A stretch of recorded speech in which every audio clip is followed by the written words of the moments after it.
Please stand by for us. Pilani Pagadi, Tobela Kidudu Wangwa.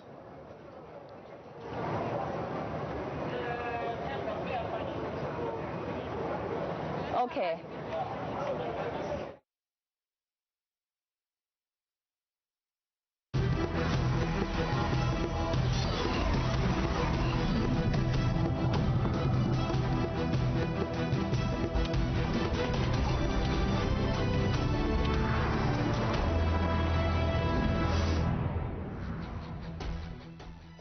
Here's a look at your lunchtime news. The second and final day of special voting is underway. The IEC is hoping for a smoother process this time around, as some stations were not able to open on time yesterday. Covid-19 cases continue to remain low, but experts will be watching the numbers after the election campaigning. And South Africans are using the extended Home Affairs operating hours to collect their identity documents ahead of local government elections. However, there are still some 300,000 unclaimed ID documents.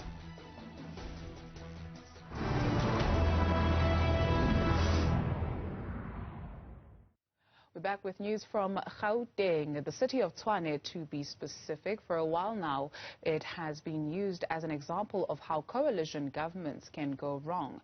The question in everyone's mind now is, will there be an outright majority winner in this municipality after elections? To help us understand that, we're joined by Tondani Takarani in Attridgeville in the west of Pretoria, speaking to residents there in terms of whom it is that they will be voting for. Tondani, there's some music blaring there where you are, so residents clearly in a jovial mood. Any indication as to where their mark will go?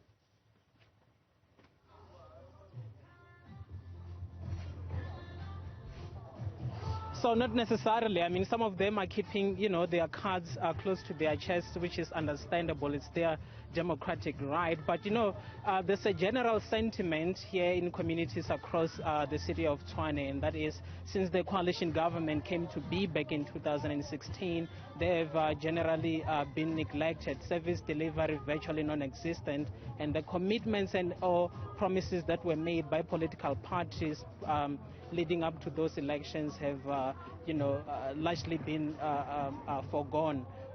So right now we are basically residents are feeling destitute, but none more so than those of this informal settlement where we are, the Tshwane informal settlements in the outskirts of the Attridgeville township, where they do not have electricity. Provision of electricity and water supply is unreliable, and things as basic as streets. I want to show you as we lead up to some of the residents whom we're going to talk to now. The daily struggles that they go through. They don't have access to roads. They do not have electricity, like I said. So it makes you wonder, when emergencies, such medical emergencies and any other type of emergency occurs, how do they get assistance? But right now I'm going to talk to a resident of this informal settlement, Leonard Muhokong, who's been living here for the best part of 10 years, really. He's going to be talking to me alongside Raymond Rapitswe, who's also been staying here for about a decade. So we're going to start by asking them, really, let me thank you, gentlemen, for your time. I'm going to start by asking if any of you will be voting tomorrow in the local government elections. Yeah, na Elena Raymond Rapitswe, kana re nka votela mekhatlo e ke gopela thuso re all along re dula mo Matlejwane, o sena mabone, o sena metsi, o sena everything. E ke gopela thuso ya gore re gone o khumana metsi, re khumana mabone. E baneng pleke ke Dolomite ba re khumane le pleke le re ka gona o dula re ga one le taba tsa gore ne pleke ke Dolomite re sa gone ka khumana pleke le ka dula mo yona. Thank you, ke a leboga.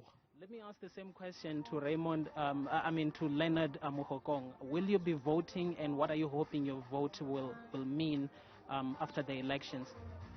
Yeah, thank you. Tomorrow I'm going to vote, and I hope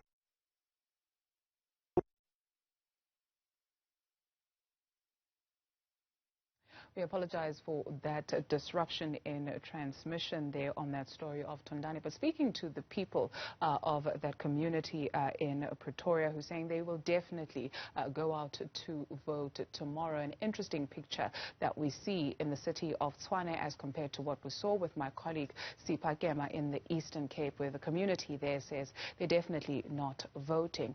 Let's take a look at what it looks like in Limpopo. So the Transport and Community Safety MEC, Mavungu Lerole Ramakanya, and Police Provincial Commissioner Lieutenant General Thembi Hadebe will address the media on the province's preparedness and deployment for the local government elections. They will outline plans for identified hotspots and the intervention plans to create conducive voting environments. Newzroom Afrika's Bilani Pakhadi is in Polokwane and he joins us for an update. What do we know about this briefing at this hour, when it's anticipated to start, and what we can hear?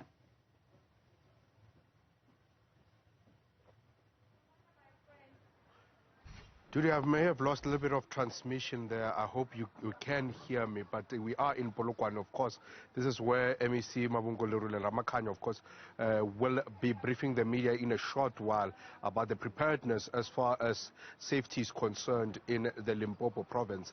And we do know that of some of the problematic areas I can think of from the top of my head is the one in Thabazimbi, Ward 3 and Ward 8 in Thabazimbi. There's political intolerance in that area. And of course, even the African National Congress had to deploy from its head offices in that area to ensure that they stabilize the situation. The list issue also exacerbated the matter even worse, and that in itself brought about some instability. So the police will be taking a look at that area, Ward 3 and Ward 8 in the Thabazimbi area. Staying in the Waterberg district in Mogalakwena, we do know that in Samahansi area in Mokopane, just outside Mokopane, there has been some protests, and I do believe that the police and as well as the MEC would want to have some eye on that during elections day. And we are also told that in the Greater Giyani municipality there was some protest action, and believe that is one of the hotspots, of course, that need to be clamped down during the elections day. We were in Greater Giyani just yesterday, and that gave you an indication, of course, of the challenges, the exacerbated challenges in the area of water and lack of access to proper roads.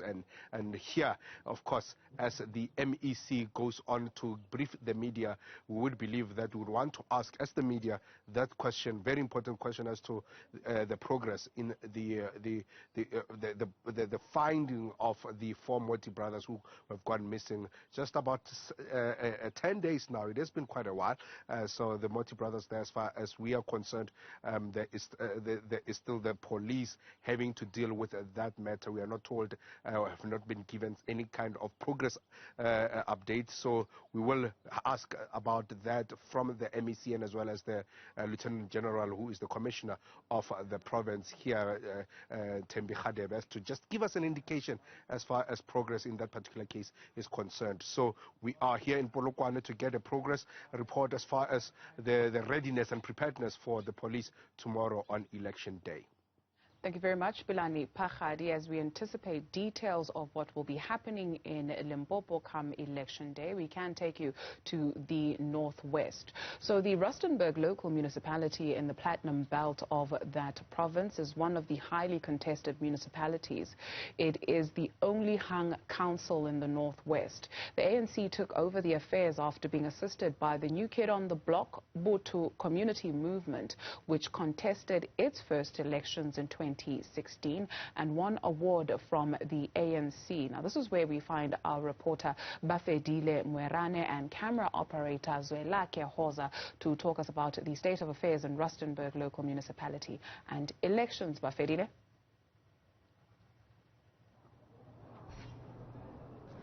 Well, this particular municipality, Rustenburg local municipality, is a highly contested municipality. This is one of the wards, which is Ward 20 in Buitukong settlement here in northwest here in Rustenburg, that is highly contested. This is where we saw Butu Community Movement being formed and taking part in the 2016 local government elections. It was formed in a sense that community members were saying that we are failed by government, we are failed by the people who represent us often there at the municipality without fulfilling the mandate of providing services to us as community members. Then they formed this particular organization. It's a community-based organization, and they won this particular vote, and their representative was there at the municipality. So we understand at some point they had to sign a memorandum of understanding with the ruling party, African National Congress, because as you hear there, this municipality is the only hung municipality in the Northwest, which means that all the opposition parties were having the high number of seats at the municipality. Also, the African National Congress, both the parties which could have been a coalition which would be led by economic freedom fighters, because at the time it had lobbied support from opposition parties, that including Forum for Service Delivery, Democratic Alliance and Freedom Front Plus, amongst others. And then here is ANC. Then Botho Community Movement voted with the African National Congress by signing a memorandum of understanding to say that this is what you are going to help us with as the community of Ward 20 in ensuring that you provide services to our people there. But at some point I've read an article where the mayoral candidate currently, Ofentse Kumbe, who's the founder of this particular movement, was indicating that the ANC or the government, they failed to fulfill the mandate of that particular memorandum. We are going to speak to him later on to hear as to what exactly are those issues. What was the memorandum of understanding entailing, you know, with regard to all the issues that they've highlighted there that they want government to assist them with. This platinum belt, it's where we're finding a mushrooming informal settlements with rich as it is, but the situation that it tells something differently. We were here just last week to do issue of water, where the municipality is spending about over 800,000 monthly on issues of water tankering. The water issue still remains a problem here. This is where we find the Rustenburg rapid transport, which was supposed to be finished in 2015, and about 3 billion of taxpayers' money has been sent on that particular project, but is still unfinished. It was supposed to be done in 2015, Dudu. So we are going to engage the communities here to hear how do they feel about what happened in 2016 after having to agree with the African National Congress after giving them their vote at the council there. And that particular agreement was never fulfilled. So we're also going to talk to the BCM president, Ofentse Kumbe, who is the founder of this particular community organization, Dudu. We'll touch base with you then. Thank you very much. Bafedile Mwerane in the Northwest for us. The Democratic Alliance did its last electioneering at churches across the country. In the Northern Cape, the party's provincial leader, Harold Magulwa, visited the city of Hope in Kimberley. Linda Mnisi caught up with him and filed this report. It's part of the Democratic Alliance's final push, getting its leaders across the country to attend churches just on the eve of the local government elections. One thing is certain and clear. In the Northern Cape, it wants to increase its support in the ANC-led province. But joining me right now is the provincial leader of the Democratic Alliance, Harold Magulwa. Thank you so much for your time. You were quite clear about what you want in this particular province. You want to increase your support. You want people to back you. But on the eve of the elections, it's quite interesting that you take to the churches. Tell us why.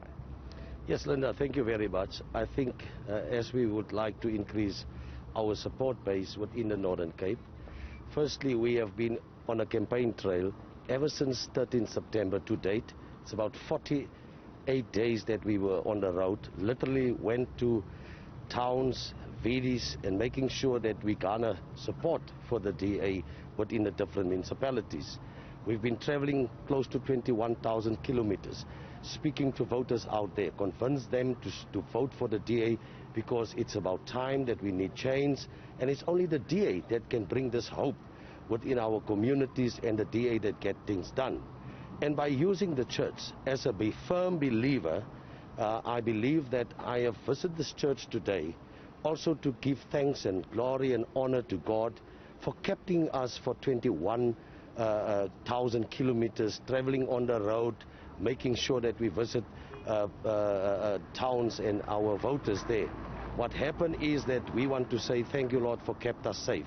protecting us and making sure that we could have visit these places and also give that manifesto to the people of the Northern Cape to make inroads within the province. Many of the municipalities here are ANC-led, and people across the province are telling us that they're voting for change right at their doorstep. What is it about the Democratic Alliance that hasn't resonated with the people of the Northern Cape, so much so that they've kept on going back to the ANC? And what kind of voter are you looking for? Well, I think it's about time that change must come about. What we need to understand is when we did our campaign trail, we have seen that people really want change. We have witnessed that, and we have also seen the support that people has given. After 27 years, I think the current government has failed the people of the Northern Cape. We're looking at service delivery because local government elections is about service delivery. We need better roads, we need better infrastructure, we need to create a conducive environment where we can bring people to the Northern Cape. We want electricity, we want also to see that people have water in their homes. In the Northern Cape, if we're looking at all our towns, actually we are literally under the spell of sewage. That needs to change, and people want to see that change. To stay with us, when we return, we find out whether or not the country may return to harsher lockdown levels after the elections, if at all. This is Newzroom Afrika on Channel 405.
Hello again. As the country heads to the local government elections, the number of COVID-19 infections continues to fall. At least 300 new cases were recorded in the last 24 hours. A further 12 COVID-19 related deaths have been reported, bringing the total number of fatalities to 89,163 to date. Gauteng accounts for the majority of cases with 56, followed by the Western Cape accounting for 52 cases. KwaZulu-Natal 47. There has been an increase in hospital admissions with 9 in the past 24 hours. The health minister has said the impact of the poll on the infection rate will only be known mid-November. With that in mind, let's find out whether we will indeed, as a country, be facing harsher lockdowns post the elections. We are joined by Dr. Nicholas Crisp, Acting Director General at the Department of Health. Dr. Crisp, thank you very much for joining us. As we mentioned in the introduction, that the number of COVID-19 cases continue to fall despite the campaigning that we have seen, where thousands of people came out to hear their political parties make promises to them. So there's the question, the $100 question or 100 Rand question, if you will. Will we be facing harsher lockdowns after the elections? Good afternoon, Dudu, and good afternoon to the viewers. Well, if we had a crystal ball, I guess we would know the answer to the question, but I'm afraid that it's not as clear-cut as all of that. We have increasing numbers of people vaccinated. We have a large number of people who've been exposed to the infection and have some form of wild immunity. And we don't know what is going to happen with new variants. And indeed, that's why we need to vaccinate as many people as possible, as quickly as possible, so that we can prevent new variants from emerging. Of course, it's our behavior that counts. And if we mix and if we take our masks off and don't wash hands and don't watch our sanitary arrangements, then the chances of us spreading the virus increases. And that's really the challenge. We don't really know the amount of exposure that's going to happen during these periods. But of course, it is a concern, and that's why we continue to ask people to stay away from big crowds, to keep properly spaced, and to keep wearing their masks. We don't know whether we are going to have another upturn or when it will happen, but judging from what we've seen so far, there are various scenarios, and we may well indeed see a fourth wave, and it could put us into some form of increased restrictions again. Dr. Crisp, on that point of the fourth wave, right? So how are projections done? I ask you this because there are a number of thoughts among the public that say, well, all this time we've been seeing harsh lockdowns and we've been told about projected first, second, third waves, and here we are just before the election. The gates are open, 2,000 people are able to congregate to listen to political parties. So was there ever a need for harsh lockdowns for the country? Well, I think it's complicated. Both the science and the maths is complicated because the environment is changing all the time. When we had the first wave, we had not seen any wild virus, we didn't have vaccines, and we were, all of us, exposed to the virulence of the virus at that time. By the time we got to the second wave and we had the beta variant, we still weren't vaccinating. We had started to procure vaccines when we learned that the vaccine that we had procured was less efficient than we would have liked, and a decision was taken not to proceed with that vaccine. We're in a completely different scenario now. We've been through the Delta variant-driven third wave, where our vaccines are effective. We've done well over, let's see, as of last night, 22.36 million vaccinations with both Johnson & Johnson vaccine and Pfizer vaccines. We also have had very, very severe third wave, larger numbers of people being infected. Fortunately, less people who have been vaccinated dying. In fact, very, very few people who are vaccinated have got very sick at all. So we know the vaccines are effective. We know that there's wild virus immunity, and it's a completely different space that we're working in now. The unknown is always whether we are going to get another variant. So we have seen a number of mathematical scenarios that modelers have been doing for us, and they base it on each scenario on a number of factors. So we've seen that if there is no personal protection, people go crazy and just continue to mix, and there's a new variant, we are likely to get a huge fourth wave, almost as big as the third wave. However, if we continue with our personal protection and we don't have a change in the variant, the likelihood of the fourth wave is still there, but it will be very small, and it will be only in certain parts of the country where vaccination coverage is not great that we are likely to get larger numbers of people being affected. So we've looked at 5 or 6 different scenarios, and obviously until we are struck by whatever is coming, we won't know exactly what to expect. But all health services, public and private, are preparing for a fourth wave anyway. Dr. Crisp, this may put you in a rather precarious situation, but please do indulge me if you can. So you speak of people maintaining social distance. I would like to get your thoughts in terms of what you have observed over these 8 weeks of electioneering and rallies, with a number of people that have come out not being able to really social distance, if you will. A number of South Africans are saying, well, even if we do go into a harsher lockdown, it's going to be kind of difficult for me to trust the information that is given to me based on what we've seen in these last 8 weeks. Well, clearly there have been different schools of thoughts around, just how much electioneering we can manage and what the impact is going to be. But we also know that service delivery protests and what we saw in KwaZulu-Natal during the violent period also had an impact on transmission of the disease. This is happening all the time. We've had a number of protests that we can associate, and we've had parties that, small groups of people having parties that have spread the the virus. We've also seen people not maintaining the necessary social distancing and so forth at funerals. So I think every gathering is a risk. And the larger the gathering, the greater the risk, because there are more people who are able to spread the virus amongst them. So the timing of this particular set of gatherings is less of a concern than it was when we had very, very few people vaccinated and we hadn't seen the large numbers of transmitted people with wild immunity from transmission of the virus. So we'd probably be, from a pure epidemiology perspective, we're in a better position than we were before. But as I said, if we get a different variant, things could be very different. Absolutely. Interesting. Thank you very much. Dr. Nicholas Crisp, he's the Acting Director General at the Department of Health. The IEC is concerned that some voters may have taken the opportunity of a public holiday election day to go away for the long weekend and are not around to vote in their wards. There was a slow start to the special voting this weekend, and it's the first time an election day falls on a public holiday, which is a Monday. Newzroom Africa's senior politics reporter Zianda Ngobo has more. The National Results Operations Center is up and running, where the IEC will be crunching the numbers and political parties monitoring closely while the media observes history unfold once again. This hub is where Newzroom Africa will be bringing you rolling updates when the numbers come in for the 2021 local government elections.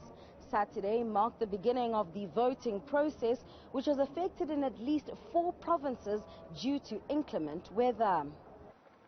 Reports from provinces indicate that special voting got off to a steady start, with the vast majority of voting stations reporting being open and ready on time, and home visit teams deployed as planned. Provincial reports reflect that voting is underway, with a few exceptions where there were delays due to bad weather. Overnight storms blew away tents in Gauteng, the Eastern Cape, KwaZulu-Natal and Northwest, but these were either reinstalled or replaced in time for the opening of voting stations.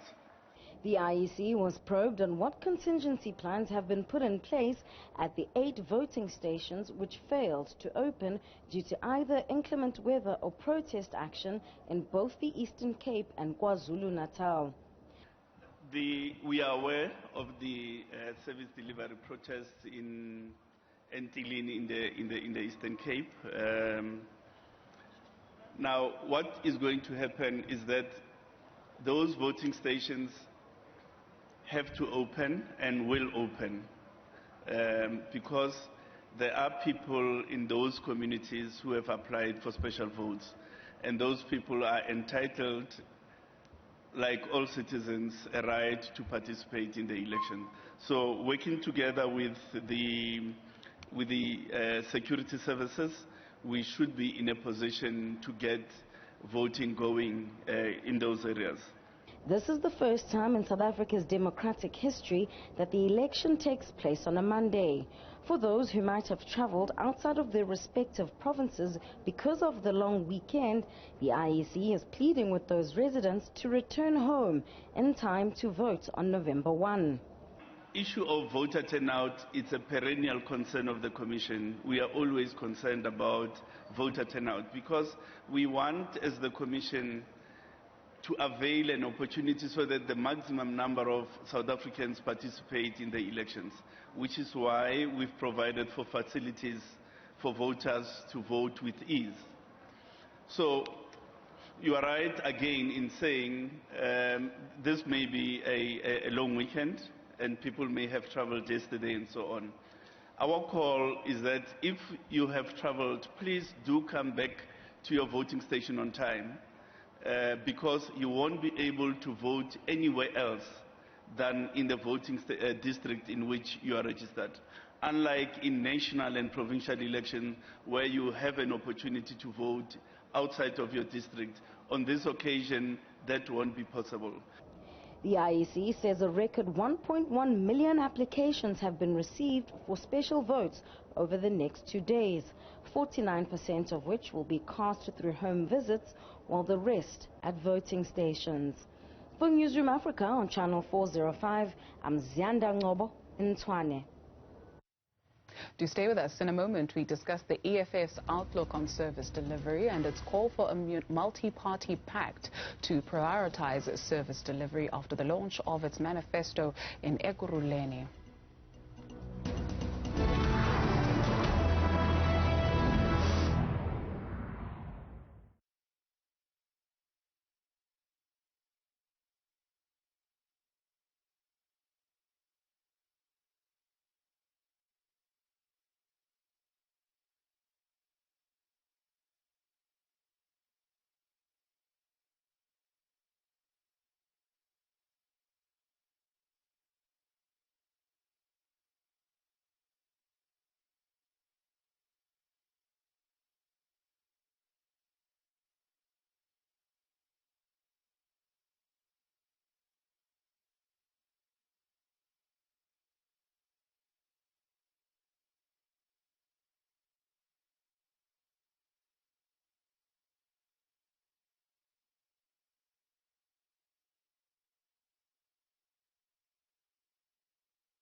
Hi, Veronica Kidudu, can you hear me? 7, 6, 5, 4, 3.